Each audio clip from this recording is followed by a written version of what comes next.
Welcome to episode 1 of Elise and Cyrus's love story. Elise sipped the rest of her latte thoughtfully. While the other members of the pack preferred the warmth of the pack house this time of the year, Elise loved the quiet stillness of the snow-covered Sierra Nevada. One of her favorite pastimes was sipping her coffee standing on the terrace overlooking the frozen lake. Her father, Thomas, sat across from her, his dark eyes watching her carefully. "You can't keep putting this off, Elise. You're nearly 25, and the pack needs a strong leader. One who understands tradition." He tapped his fingers on the railing. "You know what that means." Elise tightened her grip on the mug, the warmth seeping into her palms. The scent of pine and frost mingled with the rich coffee, grounding her. "I know what it means," she said, forcing her voice steady. "But I won't just pick someone because you think it's time." Her father sighed. Elise interrupted him. "Look, Dad, I don't mean not ever. I just mean that I would like to at least finish my MBA first. I compromised and agreed to come home and complete it online after I finished my bachelor's degree. An educated alpha who can run the pack's businesses is a good thing."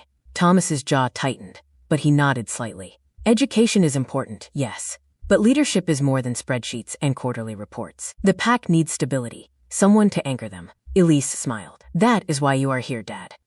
Thomas smiled back. "Yes, but I want to spend time with your mother, without the duties of the pack constantly interrupting." Elise turned back to the lake, watching as a gust of wind kicked up swirls of powdery snow across the ice. "You deserve that," she admitted softly, "but forcing me into a mating bond." "Who said anything about forcing?" Thomas cut in, stepping closer. His voice dropped, rough with something unspoken. "There's a reason I invited the Blackwood heirs to the solstice gathering." Elise's mug slipped slightly, coffee sloshing over the rim onto her glove. "The Blackwoods, rivals, allies, and most importantly, the only pack strong enough to challenge theirs. You didn't." Thomas leaned against the railing, the old wood creaking under his weight. "I did, and they have already accepted." His gaze was unreadable, but Elise caught the faintest flicker of satisfaction in his scent, pine needles and iron, the same as when he closed a business deal. There were 3 Blackwood brothers. The twin Alpha Heirs, Dimitri and Dominic, had luxurious hair, bright eyes, and were the definition of what an alpha should be: attractive, smart, strong, and fierce protectors. They were the same age as Elise and were still looking for their fated mates, or at least chosen ones. The younger Blackwood brother, Cyrus, was a year younger than his twin brothers, with the auburn hair and dark brown eyes of his grandmother. His alpha blood made him just as striking as his brothers, but Cyrus had no intention of taking any ranked position in the pack. Elise raised her eyebrow. "Even Cyrus?" Her father's expression twitched, almost imperceptibly, but Elise caught it. Cyrus was the wild card, the one who'd openly mocked pack politics at the last gathering. "Especially Cyrus," Thomas said smoothly. "He's unpredictable, but he's got fire, and fire is what we need." Elise swallowed the bitter taste rising in her throat. This wasn't just about mating. It was about merging power, securing alliances. The Blackwoods controlled the eastern territories, the trade routes. "You're playing chess with my life," she muttered, rubbing her gloved thumb over the mug's chipped rim. Her father didn't deny it. "Every alpha does." "Your mother was a strategic match." The wind howled between them, carrying the distant sound of ice cracking on the lake. "But look at us now."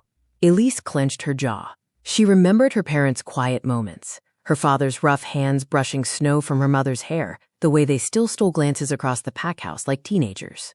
It didn't change the fact that her mother had been given no choice. A raven cawed overhead, breaking the silence, and Elise tilted her face toward the sound. "And if none of them are my mate?" she asked, voice low. "What then? Do I pick one anyway, like some prize stallion?" Before Thomas could respond, Shannon, Elise's mother, joined them on the terrace. She kissed Thomas on the cheek. "Honey, Beta Carson is asking for your assistance in the training room. He didn't want to mind link you in since he knew you were spending time with Elise." Thomas sighed and headed toward the sliding door. He turned back to Elise. "Think about what we talked about. I love you. Any man would be lucky to have you, no matter who it is." Thomas left Elise and Shannon outside. Shannon smiled warmly at her daughter.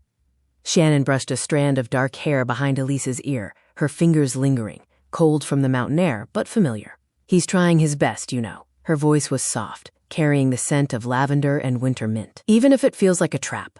Elise exhaled sharply, watching her breath fog between them. "It is a trap. Just because you learn to love yours doesn't mean I'll love mine." The words came out harsher than she intended, but Shannon only smiled, unshaken. Her mother's grip tightened on the railing, knuckles whitening. "I didn't learn to love him," she corrected gently. "I chose to. There's a difference." A wolf howled in the distance, low, mournful, and Shannon tilted her head toward the sound. The Blackwood boys aren't pups anymore. Especially Cyrus. Shannon emphasized Cyrus's name. Thomas did not know about Elise's teenage fling with Cyrus, but her mother did. Elise blushed.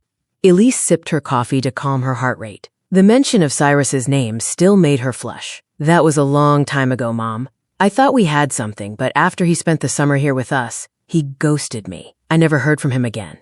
I texted. I asked him if he wanted to get coffee when I found out that he was at UCLA and I was at Pepperdine.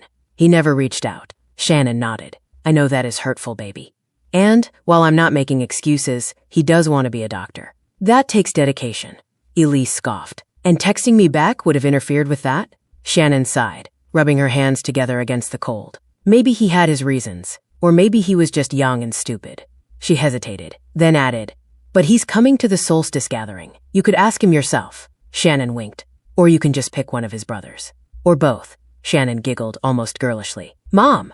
Elise giggled herself. Shannon clapped her hands together. Come, let's go inside, get warm, and talk about something much more fun, like what dress you want to wear for the solstice. Elise groaned inwardly, knowing that her mother was probably already planning her dress fitting for the solstice gathering. The night of the solstice gathering arrived under a sky so clear the stars looked like shattered ice. Torches flickered along the winding path to the great hall, their flames casting long shadows that danced against the snowdrifts. Inside, the champagne flowed. Guests, adorned in their finest silks, velvets, and furs, chatted excitedly, and young wolves, hoping to catch Elise's eye, tried to strike up conversations with her. Elise adjusted the silver-threaded sash of her gown, deep blue velvet, like the heart of the lake at midnight, and tried not to scan the crowd for auburn hair. Cyrus arrived late, fashionably, infuriatingly late, his boots tracking snow across the threshold as if he owned the place. He hadn't changed much. Still lean, still smirking, still dressed like he'd rolled out of bed and thrown on the first leather jacket he found, although he did put on a tuck, so that was an improvement. But when his dark brown eyes locked onto Elise, something in his gaze flickered. Guilt? Amusement? Before he raised his glass and a lazy toast. Long time, princess. Elise's pulse hammered against her ribs. She forced a sip of champagne, the bubbles sharp on her tongue. You're blocking the fire, she said coolly, nodding toward the hearth where Dominic and Dmitri stood, golden and polished, as if they'd been poured into their suits. Cyrus didn't move, just tilted his head, studying her like a puzzle he'd left half-finished years ago. Behind him, Dmitri's laugh rang out, rich, effortless, as he clapped a pack elder on the shoulder. The twins belonged here, all charm and strategy. Cyrus? He smelled like gasoline and wintergreen, like a match waiting to strike. Still running from responsibilities, Blackwood? Elise arched a brow. Or did medical school reject you too? Cyrus gulped his champagne and reached for another glass. Nope. You still taking classes in business? He asked mockingly. I'm actually almost finished my MBA, if you must know. As they were talking, Davis Cedarholt, an Alpha Heir of one of the minor packs, came up to Elise and asked her if she wanted to dance. Elise placed her champagne glass down and smiled brightly at Davis. Lead the way, she gestured, brushing past Cyrus and following Davis on the dance floor. Cyrus watched Elise move into Davis's arms, his grip tightening on his champagne flute. The scent of cedar and ambition clung to Davis, too eager, too polished. Everything Cyrus wasn't. Cyrus drained his glass in one swallow, the burn in his throat doing nothing to dull the sharper sting in his chest. Across the room, Dmitri shot him a look and mouthed, "What the hell are you doing?" But Cyrus ignored him, his gaze locked on Davis's hand resting lightly on Elise's waist. The music swelled, a traditional waltz meant for courting, and Cyrus's jaw clenched. He remembered teaching Elise this dance years ago, behind the boathouse where no one could see them, her laughter muffled against his shoulder. Now, Davis spun her with practiced ease, his smile too confident. Cyrus crushed the empty glass in his fist, shards biting into his palm. Blood welled, metallic and sharp, but he barely noticed. Mid-turn, he stepped onto the dance floor, shouldering past a startled couple. Davis blinked as Cyrus gripped his wrist, wrenching his hand off Elise's waist with a force that made the smaller Alpha Heir hiss. My turn, Cyrus growled, low enough that only they could hear. The music faltered. Guests whispered. Elise's eyes widened, her pulse thundering where Cyrus's fingers brushed her hip, warm, even through the velvet. Miranda, Elise's best friend, gracefully rushed onto the dance floor and asked Davis to dance. Cyrus pulled Elise into his arms as the music began to play again. Mine, he growled. If you are enjoying Elise and Cyrus's story, be sure to like the video and subscribe to the channel. Elise's breath, caught as a familiar scent, enveloped her wintergreen and something deeper, something primal that made her wolf stir beneath her skin. Her pulse roared in her ears, drowning out the murmurs around them. The realization hit her like a punch to the gut. His scent had always been the one that settled her, the one that made her feel safe even when she hadn't understood why. Cyrus's fingers tightened on her waist, his dark eyes flickering gold for the briefest second. Confirmation. His nostrils flared, drinking her in just as hungrily. You knew, Elise whispered, her voice raw. All this time, you knew. His jaw tensed, but he didn't deny it. The truth was in the way his body curved around hers, possessive even now. The music swirled around them, violins rising like a challenge, but neither moved. Elise's wolf clawed at her ribs, howling at the proximity of him. Her mate, the one who'd walked away. His scent was everywhere, drowning out the perfumed guests, the champagne, the torch smoke. You ignored me, she hissed, her nails digging into his shoulder through the fabric. You let me think. Cyrus's grip shifted, pulling her flush against him, their bodies aligned in a way that made her breath hitch. I was trying to protect you, he muttered, his lips brushing her temple. His voice was rough, stripped bare. From this, he pressed his palm to the small of her back, and the contact sent a jolt through them both. Electric, undeniable. Elise recoiled, fury sharpening her words. Protect me? The champagne glass trembled in her hand. You ghosted me for 5 years. Around them, the music stuttered. Guests edged away, sensing the storm brewing. Shannon appeared next to them from the spot where she was dancing with Thomas. Elise, why don't you and Cyrus go somewhere private, where you two can talk? She paused, lowering her voice, away from prying eyes and listening ears. She was right. Cyrus grabbed Elise's hand and led her to one of their favorite spots in the pack house, an atrium full of green plants that managed to grow, even in the winter. Cyrus sighed, running a hand through his auburn hair. Elise, you wanted Pepperdine, then Harvard for your MBA. I wanted UCLA, then Stanford for medical school. We both wanted more than pack life. And if we'd acknowledged the mate bond back then, his jaw tightened. You know damn well neither of us would have left. Your wolf would have howled every mile apart. Mine nearly tore me apart, just being in the same state as you. But I am older than you. How is it possible you felt the bond and I did not feel it? Cyrus exhaled sharply through his nose, his fingers flexing against his thighs. Because I hid from you, he admitted, the words rough. I was 17 when I first scented you. Really scented you. You were nowhere around. I found an old sweatshirt of mine that you had worn, and your scent was on it. The last time we were in the same place, your wolf had not fully matured. His gaze flicked to her throat, where her pulse hammered. And by then, I was already at UCLA, already convincing myself you were better off without a mate who'd clip your wings. Elise's nails bit into her palms. You don't get to decide that for me. The atrium's humid air clung to her skin, thick with the scent of damp earth and jasmine. Nothing like the crisp pine outside, nothing like him. We could have figured it out. Long distance, visits, anything but radio silence. Cyrus dragged a hand down his face, the scar on his knuckles, a souvenir from their reckless teenage hike, catching the moonlight. You think I didn't try? His laugh was hollow. First semester, I drove to Pepperdine 3 times before I realized I was sabotaging us both. You were acing your finance midterms. I was failing anatomy because I couldn't sleep without smelling you. He stepped closer, his voice dropping. Tell me you'd have walked away from Harvard if the bond had snapped into place. Tell me you wouldn't have resented me forever. I still didn't end up at Harvard. I came back home to finish my MBA because I have a duty to the pack and to my parents. Elise sighed and turned her back to him. She didn't want him to see the tears in her eyes or the hurt on her face. She whispered, "What does us even look like, Cyrus?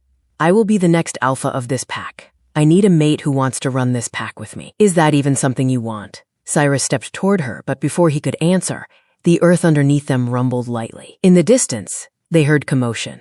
Cyrus and Elise exchanged glances, and then rushed back upstairs into the main ballroom. The commotion was growing louder, and when Elise stepped out onto the terrace, she gasped at the sight before her.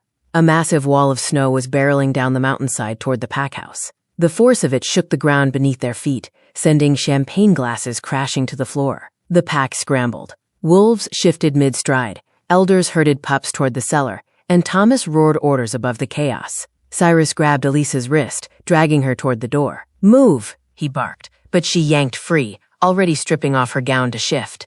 "I'm not leaving them," she snarled, her wolf surging to the surface. The avalanche hit the outskirts of the territory first, swallowing cabins whole, and Cyrus cursed as he followed her into the storm, his own shift ripping through him in seconds. Snow roared like a living thing, a white tsunami crashing through the trees. Elise's paws dug into the earth, her howl slicing through the chaos, a rallying cry for the pack. Wolves surged around her, their snarls swallowed by the thunder of ice and rock. Cyrus lunged ahead of her, knocking a pup out of the path of a falling pine, his body taking the full brunt of the impact with a sickening crack. The pack house shuddered as the avalanche's fingers clawed at its foundation, splintering the terrace where Elise had stood hours earlier. Through the blizzard of debris, she glimpsed Dmitri dragging an elder toward higher ground, his golden fur streaked with mud and blood. Then the world tilted. Elise skidded sideways as the ground split beneath her, tumbling into a churning river of snow. Cyrus's snarl cut through the chaos an instant before his body collided with hers, shielding her from a jagged boulder hurtling past. His ribs snapped under the impact, the scent of copper flooding her nostrils. She writhed beneath him, frantic, until his fangs clamped onto her scruff. "Stay down." The avalanche roared over them, a frozen fist squeezing the air from their lungs. When the world stilled, Elise clawed upward through suffocating white, bursting into the eerie quiet of the aftermath. The pack house was half buried, moonlight glinting off splintered wood and twisted metal. Cyrus dragged himself free beside her, fur matted with blood and snow, one front leg dangling uselessly. His whine was raw. Where? As he scented for survivors. Dmitri and Dominic appeared, visibly relieved to see Cyrus battered but alive.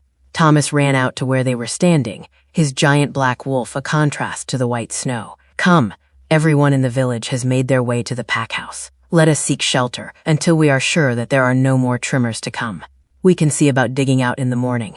The pack house was as much fortress as it was a mansion. While the most exterior rooms had been buried by snow, the interior of the pack house, built deep into the mountain, was intact, stable, and warm. While the guests shifted back to human form, retrieving shredded clothes and waiting patiently for their wolves to heal any injuries, Shannon and Tilly, the head housekeeper, made quick arrangements for guests to have accommodations for the night. Elise was unhurt, but Cyrus was leaning against the wall, favoring his broken ribs and leg. She approached him slowly, the scent of his blood sharp in her nose. "You need to shift back," she murmured. "Your wolf will heal you faster." Cyrus chuckled weakly, wincing as he pressed a hand to his side. "Yeah, well, my wolf can be stubborn." His dark eyes flickered gold again, pain and exhaustion warring with instinct. But when Elise reached out, brushing her fingers over his torn shirt, he flinched away. "Don't," he gritted out. "If you touch me right now, I won't be able to stop myself from pulling you closer."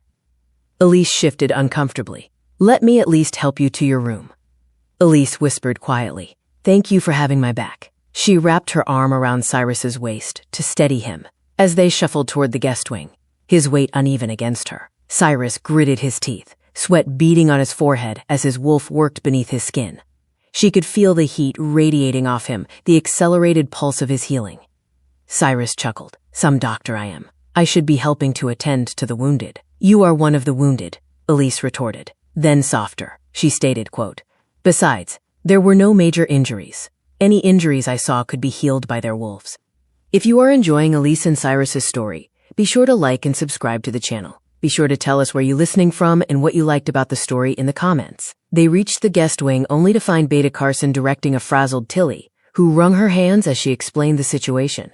"The avalanche buried the east corridor. We've had to double up families in the remaining rooms." Her gaze flicked to Cyrus, then away, guilty. "There are no more rooms left." Elise tightened her grip on Cyrus's waist, his labored breaths warm against her neck. "He can't stand here all night," she snapped, sharper than intended. Carson's brows rose, but before he could speak, Cyrus cleared his throat. "I'll take the couch in the library." "The hell you will," Elise interrupted. Her wolf snarled at the thought of him alone in the cold, even if the library's hearth still burned. She met Carson's gaze head-on. "He'll stay in my suite. There's a sitting room with a daybed." The lie tasted smooth on her tongue. Her suite had no such thing. Cyrus stiffened beside her, his ribs shifting audibly as he sucked in a breath. "Elise, don't argue," she muttered, staring him down the hall before Carson could object. The guest wing's usual opulence lay in disarray. Shattered vases, mud-stained rugs, and the scent of panic clinging to the walls. Behind them, Tilly hissed something about propriety, but Elise ignored her, shouldering open the heavy oak door to her private quarters. Elise walked Cyrus over to the large chair in front of her fireplace and eased him down. Cyrus's hand lingered on her waist. "Oh, no, you don't."